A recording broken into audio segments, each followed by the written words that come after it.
I feel like I'm receiving this award on behalf of many, many generations. My kids work in the company, and so we have 5 generations that have contributed to this.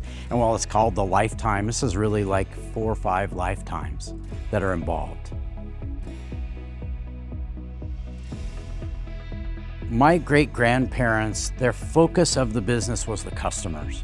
And because they started in the worst year of the Great Depression, they were so hungry for new business and repeat business. And they were willing to adjust formulations and bend over backwards, whatever it took to get the customer to come back.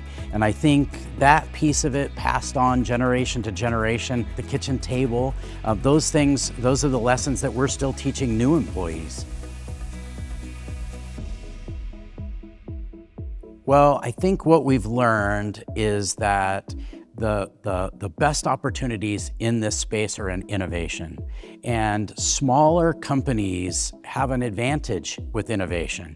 And so if you wait for something to show up at a big trade show, a lot of times you've had a couple of years that you could have been, promoting the product and growing. And so we've always gotten a reward for being cutting edge. And we spend a lot of time just trying to learn how all these things interact, whether it's soil or large animal and small animal, and we've learned so many things that we've even been able to tie horse racing to pigeon racing and some other things like that we're doing business all over the world, taking this same strategy and applying it, and it's really fun.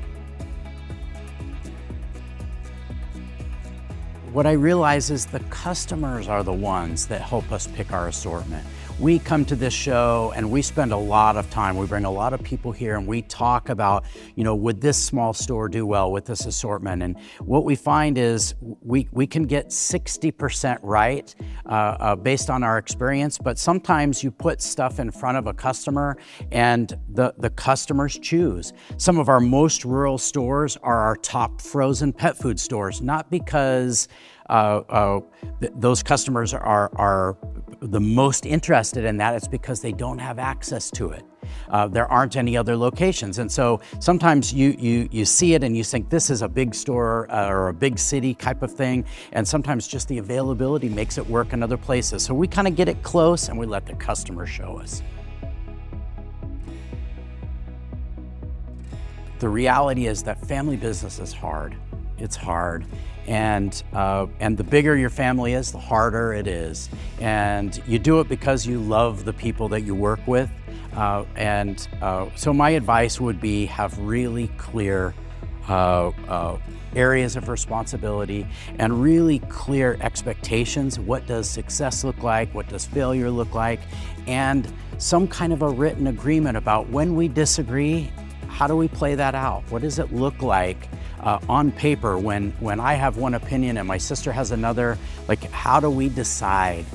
Because without that, you create a tremendous amount of division inside your company, and it can be a real problem.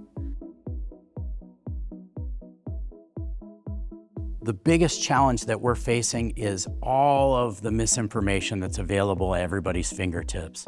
And our customers are confused. They have so much information, they don't know what to choose. They don't know if the food they're feeding is right or wrong, or should they be feed grain-free or grain-in. And there's a lot of big money on both sides of those arguments confusing people. And I think the future for our business is to stay focused on having people in our stores that can legitimately talk through these issues with people, so that they have a human there, not someone who's typing away on a marketplace type of and can actually speak to the issues so that people can understand really what's going on. And I don't see that ever going away. First, bring a really good pair of shoes. Don't leave your high heels at home. The second thing is come to this show and work hard. Be there at 9 when the show opens and go in there and talk to people. Remember that the people who sometimes have the best value for your show, for your store, are not the ones with the 40 by 40 booth. Sometimes it's the ones with the small booth who made the brochure on their own computer. And if you spend the time talking to those people, you'll get these gold nuggets that you get to reap 5 years before they have a 40 by 40 booth. And so don't ignore those little people and work this show. If you see someone and that you're not sure they interest you, stop and engage with them and figure out, why are you here and what do you have? And it's amazing the nuggets that we've dug up here just by interacting with the people that seem like they're just new.